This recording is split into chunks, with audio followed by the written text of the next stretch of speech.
Okay, so guys, here we have a 50-year-old male who presented to the emergency department with complaint of right-sided hemiparesis. So we're talking about hemiplegia uh, that began 5 days ago. It is gradually improving today.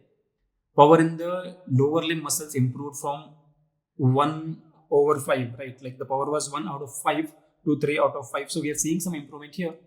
He has a past medical history of aortic valvular disease. ECG is normal. This is a very important point here. The ECG is normal. Which of the following drugs should be prescribed to this patient? Okay. Number 1. Is he a case of, like, so let us assume that this is a case of acute ischemic stroke. When has he presented? He has presented 5 days after the onset of symptoms. Is he a candidate for the thrombolysis? No, right? So option D we can rule out. Now, there is no option about it, but let me also ask you, is he a candidate for mechanical thrombectomy? As of now, mechanical thrombectomy can be done up to 24 hours maximum.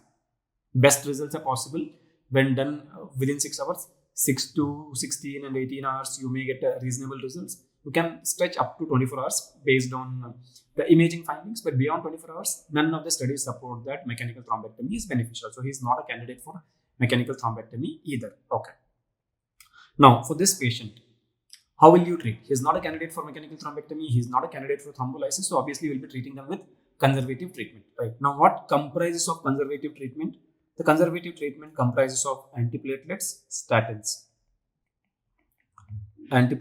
and statins. Typically, antiplatelets are given as dual antiplatelet therapy for a period of 21 days, followed by single antiplatelet therapy. Right after 21 days, we will switch to single antiplatelet therapy or SAPT. Okay.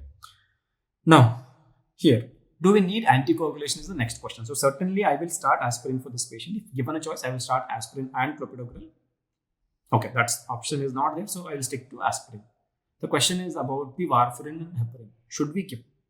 You may give heparin if the patient has a bedridden state and he is not mobilized yet to prevent DVT, but otherwise directly no role in case of the acute ischemic stroke. Okay, what about warfarin? Because the question is talking about aortic valvular disease. Should we give warfarin?